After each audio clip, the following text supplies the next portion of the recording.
Hey YouTube, Tom Houston with Tom Houston Photography here.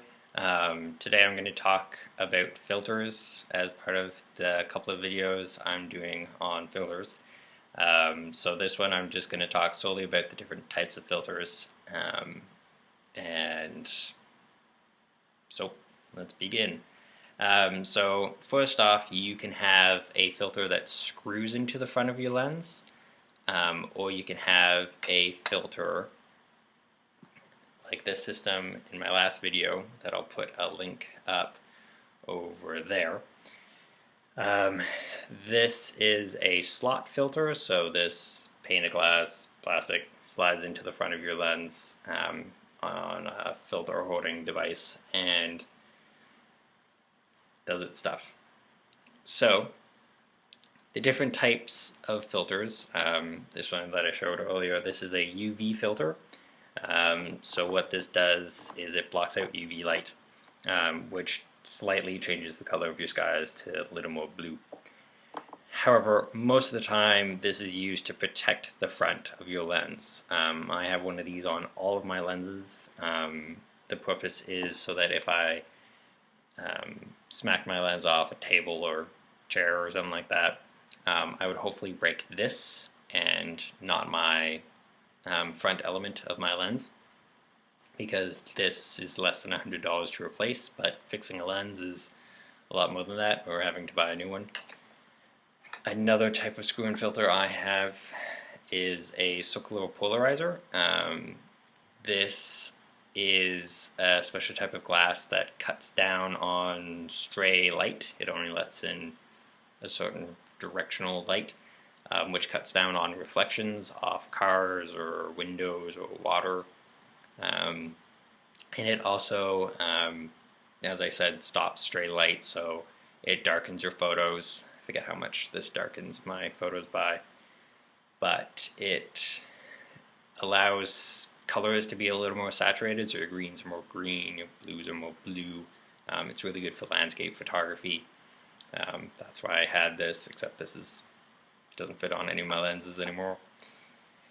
So you can get a whole wide variety of different screw-in filters. You can get ones that have a color tinge to them, so like an orange one or a red one or blue one to change the color cast of your photo to help with sunsets, for instance.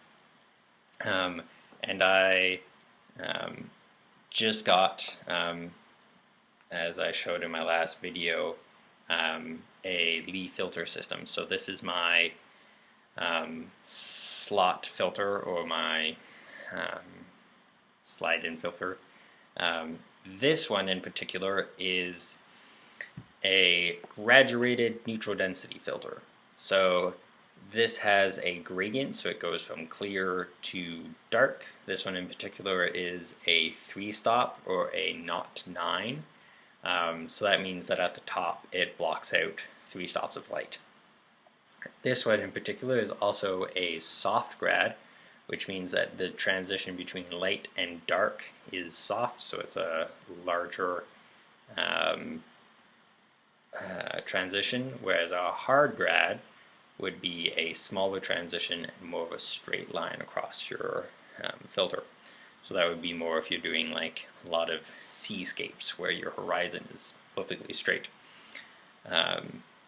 When I go to Arizona, like the Grand Canyon will be roughly straight, but when I take pictures of like Monument Valley, I'll need this, so that's why I got a soft one instead of a hard one. And you can also get ones like this that are just a square, that are neutral density filters, which is just a solid dark part like this. You can use those to just darken your whole entire photo, and what that does is it allows you to use slower shutter speeds for like waterfalls and rivers and all that to get the really wispy things on a bright sunny day. I've done that before, but I have to wait for a cold, cloudy, boring day to take those photos so that I can actually use a slow shutter speed without blowing out my whole photo. And the slide-in filters or slot filters, they also come in the whole wide variety of different colors and styles and all that stuff. And there's some specialty ones as well that have some cool effects. But mostly each filter has its Those focus. are all of the two types of filters. Those are some of the filters. If you have questions about any of the other filters you can get, or any questions on filters, please toss it in a comment below and I'll get back to you. So I hope that helps. Ciao.